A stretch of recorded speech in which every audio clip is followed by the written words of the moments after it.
Desde ADEPA nos honra presentar este espacio de homenaje a Jorge Lanata, un periodista que no solo dejó una huella imborrable en los medios argentinos, sino que también desafió estructuras, incomodó al poder y renovó el periodismo de investigación en todo el país. Hoy, junto a un panel de colegas que compartieron redacciones, estudios de radio, sets de televisión con él, queremos recordar su legado, su profesionalismo y la forma en la que marcó a generaciones de periodistas. Jorge Lanata fue muchas cosas: fundador de Página 12, creador de Diario Crítica, director de 23, conductor de Rompecabezas, Día D, PPT, un narrador incansable de la realidad.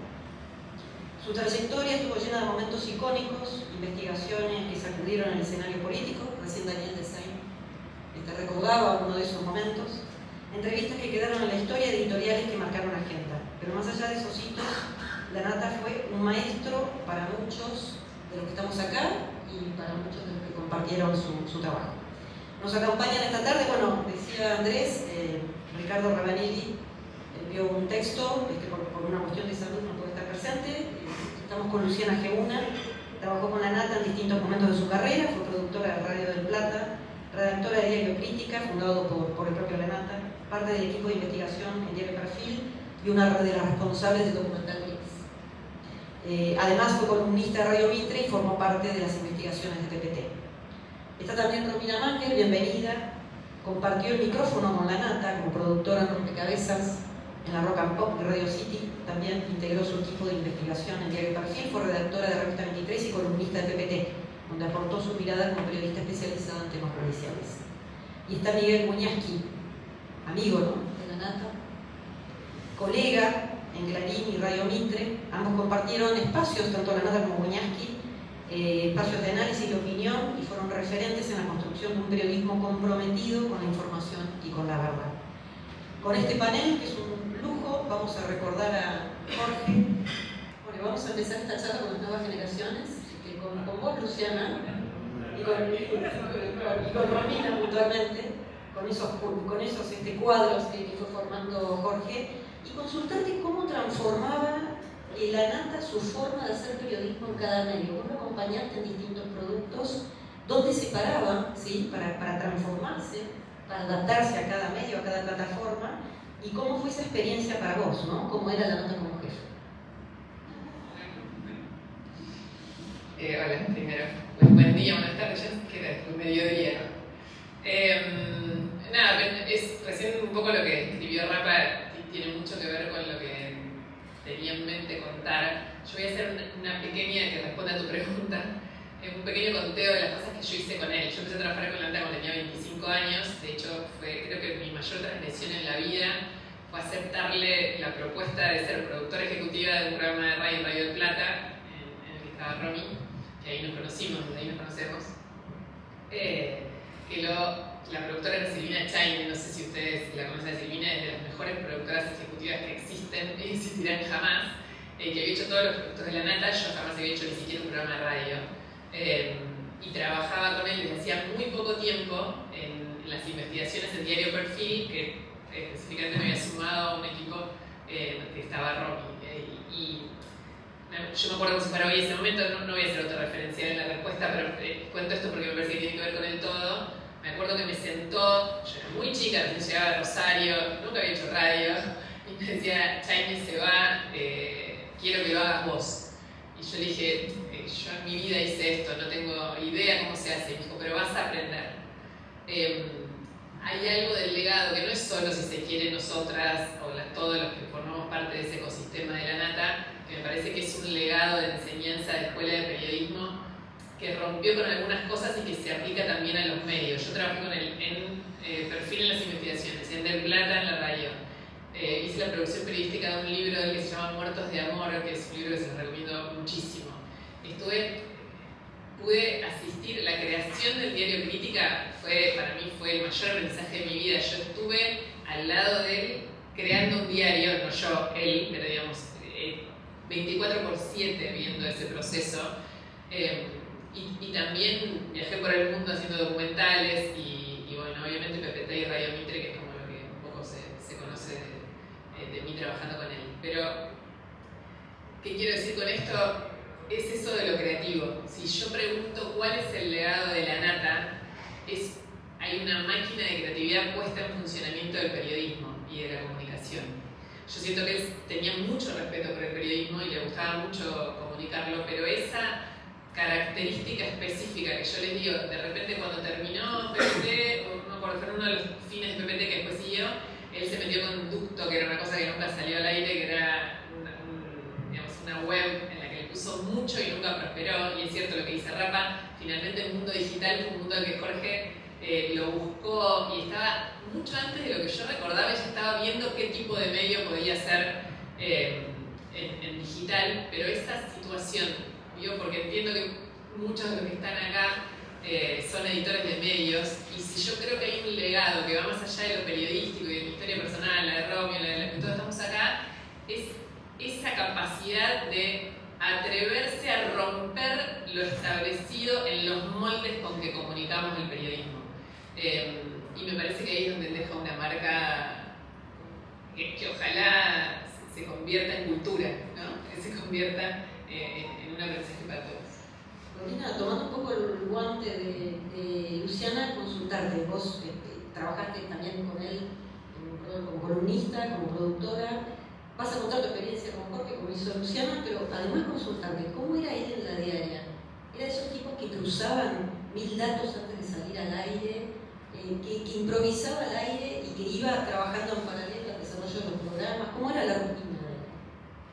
Primero, déjenme decirles que algo que Luno dijo, porque es mucho más prolija que yo, pero que nos cuesta mucho verlo a la Nata y ubicarlo a la Nata en el pasado, porque tanto ella como yo queremos salir ahora de acá, ir a contarle a la Nata todo lo que dijeron de él y divertirnos mucho los tres tomando un café o una Coca Light y bancándose el punto del cigarrillo en su escritorio y él diciendo, ¿qué le pasa? Un homenaje.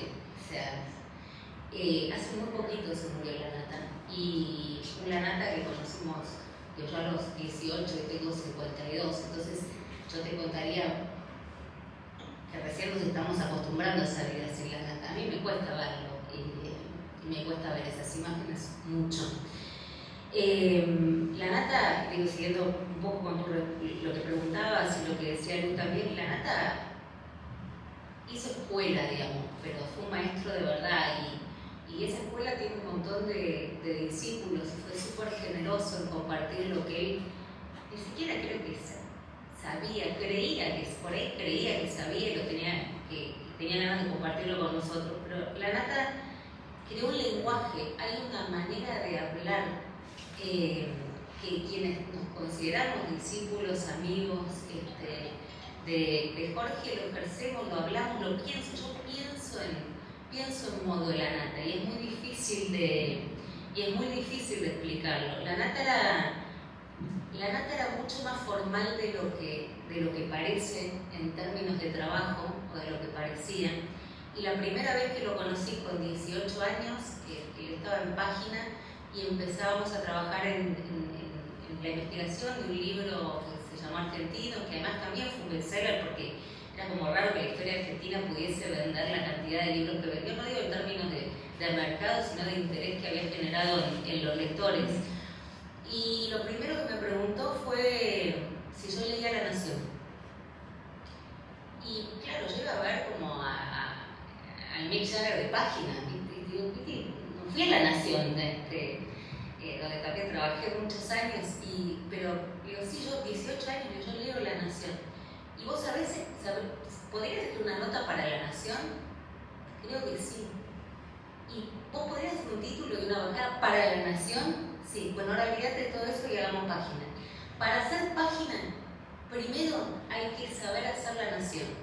Y eso fue algo que fue su manera de decir, para romper primero hay que saber hacer. Entonces, ¿cómo se hace un programa de radio? Bueno, un programa de radio tiene una productora, tiene columnistas, y cada uno habla como si fuesen compartimentos estancos, el de política no habla de economía es bueno. ¿Sabemos hacer eso?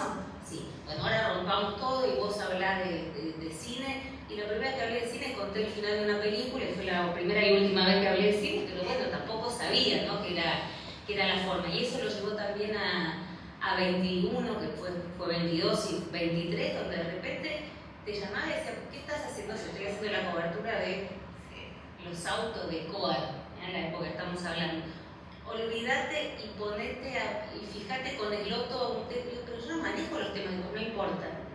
Sentate con el loto. Y le gustaba eso de, no necesariamente la mirada va a ser la mejor, hay una mirada por ahí más fresca de gente que no necesariamente conoce, pero insisto en la formalidad de esto que vos decías del día a día, porque era muy prolijo, esa desprolijidad que él mostraba tenía que ver con que podía ser prolijo, con que podía hacer página 12 porque primero sabía hacer un diario como La Nación. Y a mí me queda todo, sobre todo digamos en estas nuevas generaciones, ¿no? Que todo es disruptivo, que todos quieren romper, y vos decís, bueno, empecemos por hacer, no por romper absolutamente todo.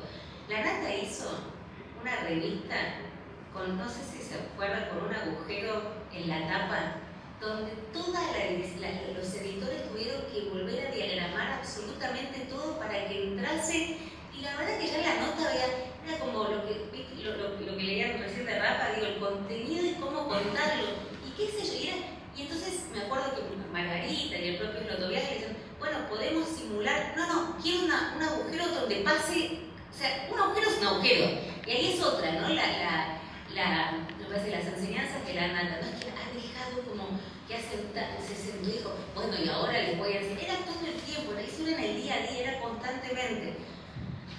Ahora, esto que a mí me parece muy importante, sobre todo para el trabajo que estamos haciendo los periodistas hoy, era súper riguroso y te obligaba a la rigurosidad absoluta. Los temas tenían que estar, los tenías que saber, los tenías que tener chequeados. Después no importa qué se hiciera con eso, pero yo reivindico eso y reivindico también en momentos tan difíciles mi pequeño homenaje a la Nata, es decir lo que tengamos ganas de decir sin estar pendientes de las consecuencias que eso pueda traer, y especialmente en estos momentos donde estamos siendo tan atacados por las opiniones que podemos dar frente a un micrófono, frente a una cámara, o cuando le ponemos la firma a una nota. Creo que lo peor que logran los gobiernos en general cuando se ponen a cercenar nuestras libertades no es la censura, sino la autocensura. Es la censura que se percibe, es más difícil de percibir y es la que más daño genera, porque antes de que cualquiera pueda decirte, no, eso no lo puedes escribir, vos no lo escribís por las dudas, o no lo decís por las dudas. Yo frente a los ataques hoy de los trolls, yo antes cuando pienso, a veces pienso, tengo muchas ganas, necesito decir esto, porque es verdad, porque lo siento, porque lo sé, porque lo quiero compartir con mi audiencia. No, me van a decir, bueno, y ahí pienso, ya aparece la Nata, ay, que te van a pegar, ¿y qué te van a decir? No sos tan importante. Eso era la Nata en el día a día, un tipo muy formal que hacía página 12 porque sabía hacer La Nación. Romina hablaba de creatividad y de rigurosidad. Y Miguel, sería buenísimo que vos cuentes, bueno, cómo conociste a Jorge, tu trabajo con él, tu relación, y cómo era discutir con la Nata. Yo trabajé con Luciana y Romina directamente con él, pero naturalmente la conocí. No me acuerdo del día en que lo conocí, pero me acuerdo de una anécdota y quiero retomar algunas cosas que ella dijeron. A algunos de nosotros, éramos 3 o 4, se nos ocurrió dar un seminario sobre periodismo en la Manzana de las Luces. Recién antes de entrar acá pasé por la Manzana de las Luces, saqué la vuelta para inspirarme en aquel espíritu de los 90, muy jóvenes todos. Me ocurrió lo siguiente, éramos Jorge, yo y alguien más. Creo que Gustavo González de Perfil. Se cobraba, porque tenía un costo para nosotros, no sé por quién se le ocurrió esa jugada. Y entonces termina el seminario. Me acuerdo que la Nata me cargaba porque yo, para sentirme seguro, me había llevado media docena de libros. Me dijo, mirá que se olvidó los libros. Bueno, y termina la cuestión y alguien dice, chicos, ¿la guita quién la tiene? Me acuerdo de la cifra, eran 2.000 pesos de 2.000 dólares. No sé, ¿se entiende la guita? La que cobró no estaba mal con la guita, ¿no? Y se llevaron la tarasca, no está. Y me acuerdo que dijo, no importa, hablamos de periodismo. Y entonces, a partir de ahí, la creatividad de Jorge estaba centrada en el periodismo y era lo que realmente le importaba. cursar la maestría en periodismo de Clarín, las recomendaciones tienen un formato, un protocolo que naturalmente la Nata no seguía, y escribía, la última fue Merdufar, periodista, porque salía un periodista, ¿no? Ahora, ¿qué era el periodismo y qué es el periodismo? ¿Y dónde está la creatividad? En estos tiempos, realmente, en donde, no porque todo tiempo pasado haya sido mejor, porque no necesariamente, pero la Nata tiene algo que decir para estos tiempos, sobre todo ahora que está muerto.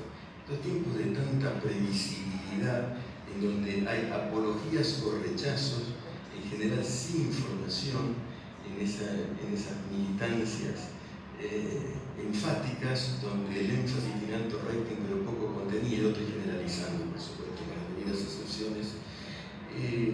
La Nata tiene otra cosa que decir, porque ¿qué es la genialidad que muy bien señalaba Rafa? ¿No? La genialidad, decía Sartre, es un sobreesfuerzo, no es un don, es levantarse como Jorge a las 6 de la mañana. Me acuerdo que un domingo a las 7 de la mañana me llamó y me dijo: ¿conoces a alguien en Miami para pensar en un diario digital? 7 de la mañana.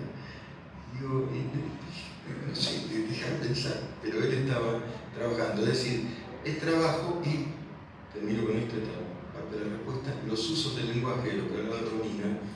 Nata era un genio también en los usos del insulto, me gustaba profundamente admirable. Sabía insultar sin ofender, casi para agradar. Por ejemplo, buenos días, ¿qué hacen? Manga de vagos, ¿no? Te decía así. Y vos te sentías casi halagado por eso, ¿no? Pero también sabía insultar para ofender cuando había que ofender y con información.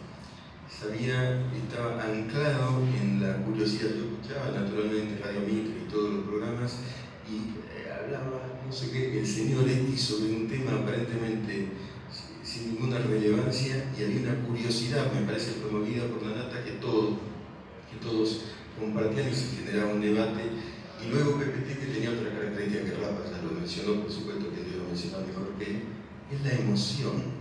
Como oyente, televidente de PPT, me consta, y además por tantos amigos, esa información tan corajuda, tan atrevida, mejor que los sentidos, me emocionaba. El periodismo hoy emociona, no sé, la Nata emociona.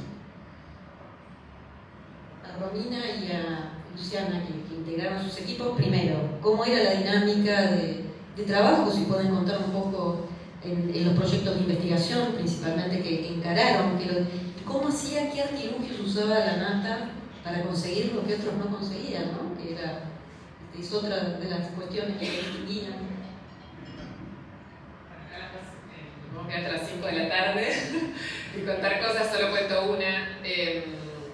Tuvimos los momentos de perfil, nos divertimos bastante, hicimos un montón de cosas que fueron, pero que nos demandaban. Yo siempre le digo vida 1 a mi vida antes de tener hijos, y le diría que de la vida 1 le dediqué la mitad a Jorge Lanata 24/7, y es literal. O sea, en un momento me bajé, me fui a Clarín, porque dije, tengo que tener una vida de periodista más normal, porque si no nunca voy a tener hijos, nunca voy a tener una vida 2. Que es un poco broma, un poco serio, se lo dije a él, me acuerdo también, pero era un nivel de... Jorge es un poco lo que dice. Pensaba todo, no es que el periodismo era su trabajo, es una obviedad, no era su trabajo, crear era una permanencia. Jorge hasta el último día estaba con la biopic, haciendo una biopic que probablemente salga, que iban a filmar sobre él, digamos, estaba todo el tiempo creando. Entonces, cuando vos estabas trabajando muy cerca de él en todos sus proyectos, eso implicaba 24/7. Y una de las cosas, una de las investigaciones así más emblemáticas fue la de Felisa Micheli con la bolsa, que ese dato fue todo un tema porque a mí me generaba mucho nervio. Yo me enteré un poco de casualidad, empezamos a chequearlo, entonces era la espalda de él la que iba con ese dato.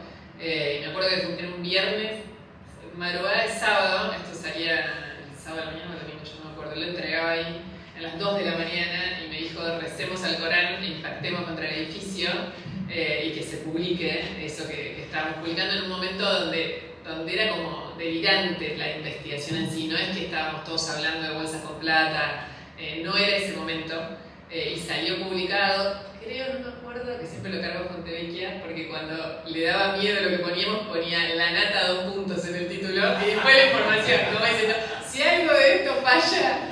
Y Jorge, frente a eso, que a mí me daba pánico, pero pánico de no dormir real, siempre era como, no pasa nada. Y después, si no hacía el ruido que soñábamos, y agrego una cosita más, de hecho lo de Felisa en un principio fue una bomba seca, no hizo ruido, no pasa nada. Después empezó a crecer, bueno, y todos sabemos lo que pasó con Felisa Micheli, pero cuando salió fue como una bomba seca, no pasaba nada.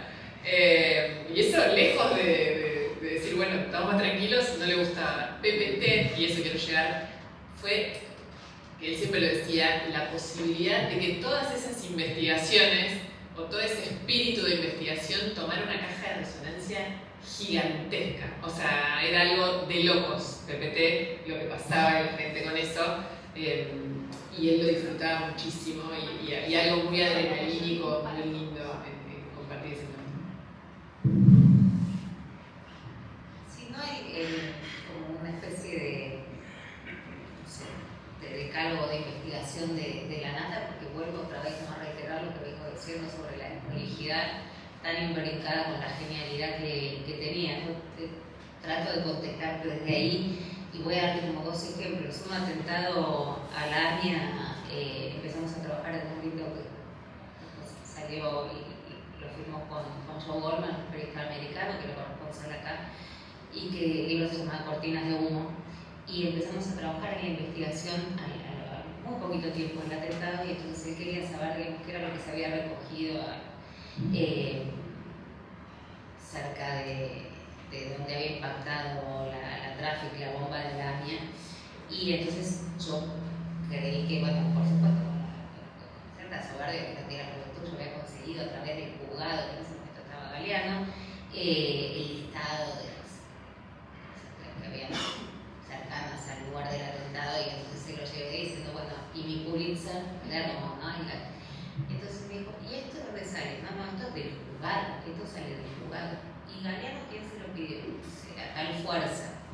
¿Y por qué confías en la fuerza y en Galeano? No, bueno, pero ¿qué quieres que haga? ¿Que vaya a buscar? Dicho y hecho, fuimos 4 con la nata en la cabeza, bolsas de basura, y empezamos a... Y fueron días y días y días, no me acuerdo de quién estaba en ese equipo, y realmente aparecieron cosas que, ni la fuerza, que obviamente no estaba muy interesada, ni lo sabíamos en ese momento en investigar, ni el juzgado habían recogido. Por el momento de decirle, pero además era casi como sobrándolo a la nada, ¿no? ¿Qué querés que vaya yo a buscarlo? Sí, claro, vamos todos. Y nos pasamos días y trajimos, y después dejó frente al juzgado de Galeano bolsas y bolsas y bolsas y bolsas con material, y dejó una nota como para incorporar al expediente, porque se te pasó. Esa fue la nota que le dejó a Galeano cuando fue la investigación del atentado a la AMIA. Ese era, digo, no confiaba en nadie, pero no en un sentido de despectivo respecto del trabajo que pudiese hacer cualquier otro, sino que ¿quién lo va a contar mejor que vos? ¿Quién lo va a hacer mejor que vos? ¿Quién lo va a ver mejor que vos? Y por otro lado era una audacia, era temerario esto que cuenta Luciana, que parece que va contra todos los manuales, digamos, de buen periodismo, y sin embargo ha sido un periodismo de excelencia que hizo y que enseñó.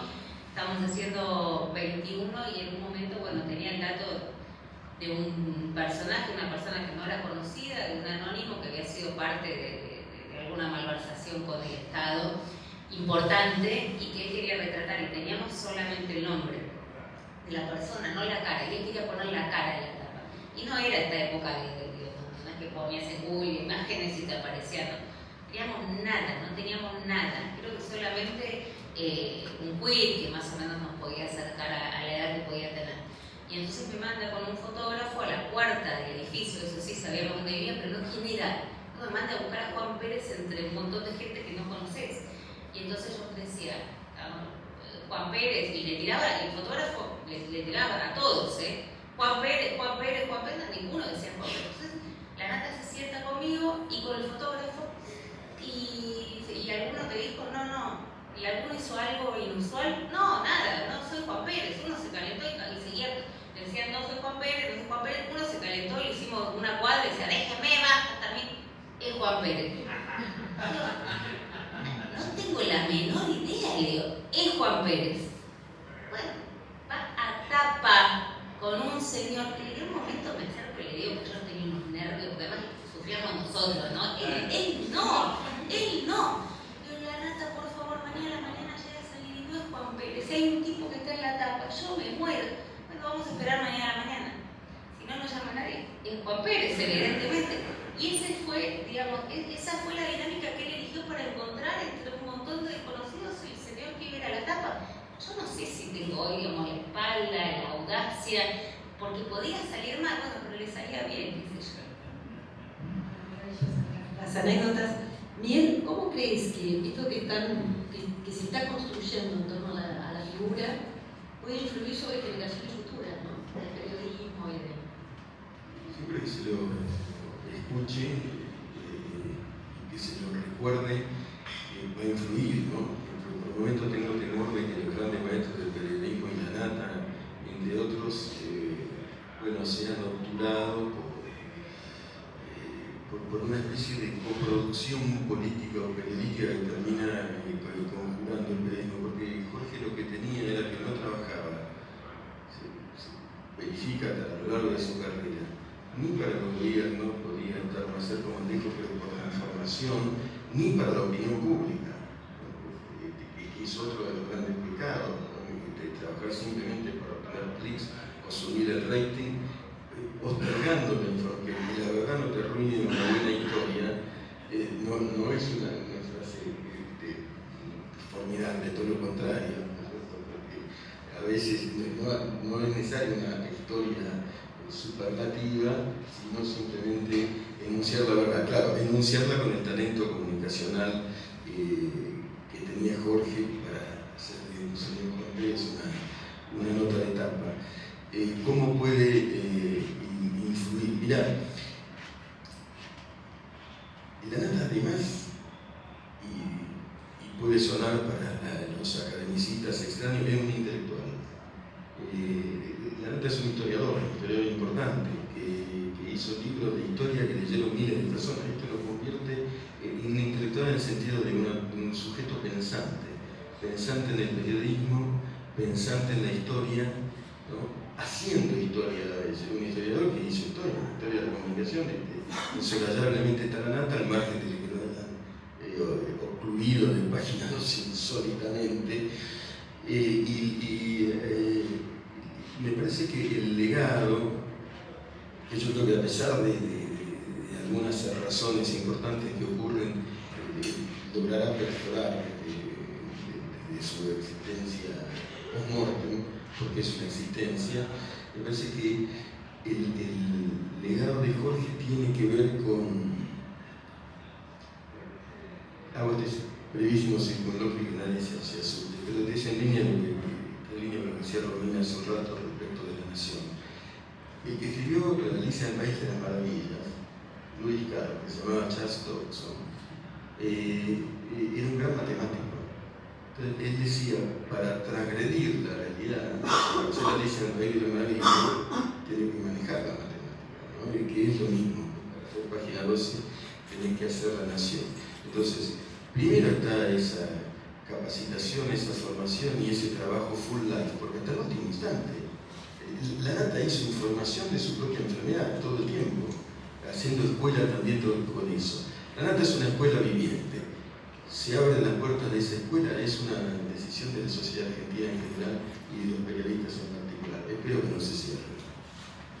Bien, yo les voy a, antes de darle paso a las preguntas del auditorio, que deben tener 1 millón, les voy a pedir un último ejercicio, y es, si cierran los ojos, recuerdan a Jorge, ¿qué es, más allá del trabajo, del legado, del periodismo, qué es en lo primero que piensan?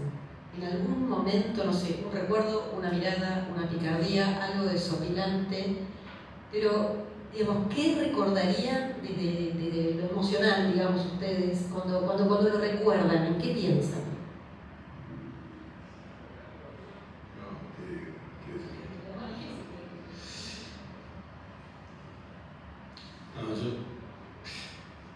son tantas cosas, pero voy a preferir al margen de los contactos personales.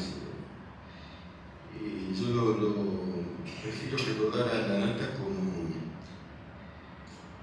distante discípulo, pero cercano, y sobre todo como televidente, como radioescucha, como lector, como público de la Nata, ¿no?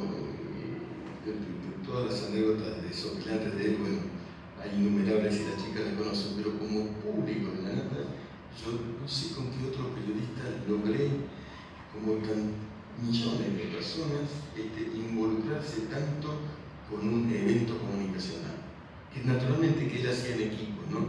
Él lograba transmitir la mística del periodismo a través de las pantallas, a través de los micrófonos, a través de los escritos. No solamente en persona, que me consta y me consta todo, lo lograba de manera apabullante. Prefiero recordarlo de este lado de la pantalla, porque me ha dado tanto.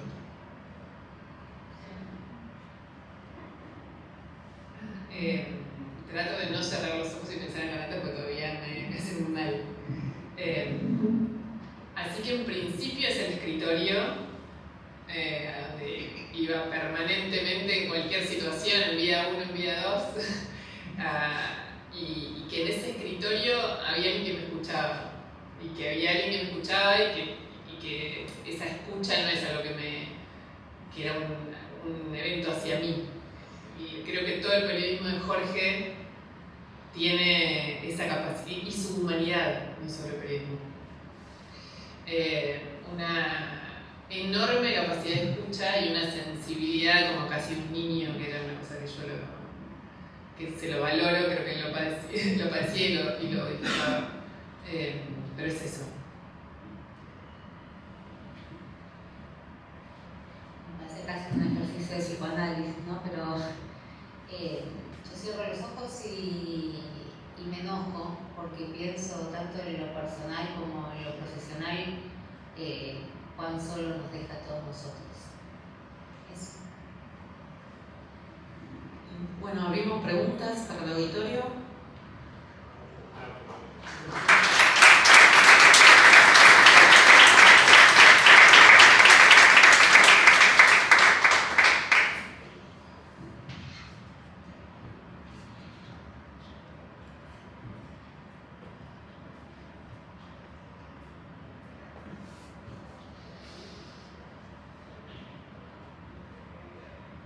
Bueno, nada, la verdad que estamos en una reunión de ADEPA que suele ser muy formal y llena de informes y logramos emocionarnos, conmovernos. La verdad es que, como decías vos, Romina, la sensación de que el gordo todavía está, no lo podemos terminar de internalizar.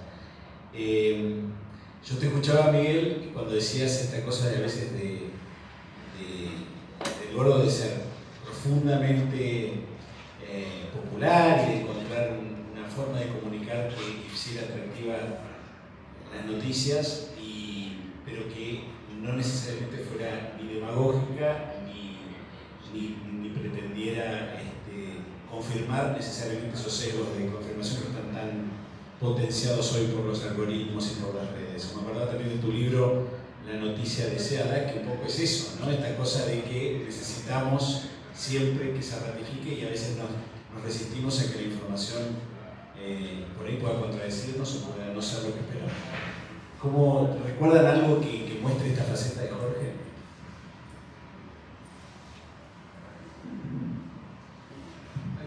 También lo digo como espectador, por la alusión.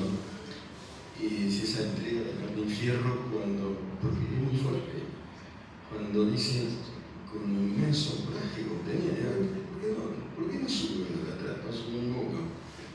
Y después dice, cuando dije imbéciles, quise decir imbéciles, que es muy fuerte en el momento en el que lo dijo, y no le importaba la refutación o la confirmación, sino que francamente lo que se hay una sinceridad, Jorge, hay una sinceridad para consigo mismo. Y eso, una vez es tantas veces hipócrita consigo mismo, a veces en función de las demandas, de las audiencias, lo que fuera. Él era sincero, también es otra gran lección que nos da, me parece. Sumo algo algo chiquito a eso, pero que a mí me gusta mucho de Jorge, que es la contradicción. Esa sinceridad, se bancaba su propia contradicción muchas veces, la exponía y no era un conflicto. No le daba ni miedo, ni preocupación, como era un problema de los otros. Porque tener contradicciones también es pensar y es dudar. Yo creo que sí. Yo creo que nos dedicamos solo a una cosa que es dudar. Nosotros como periodistas, pero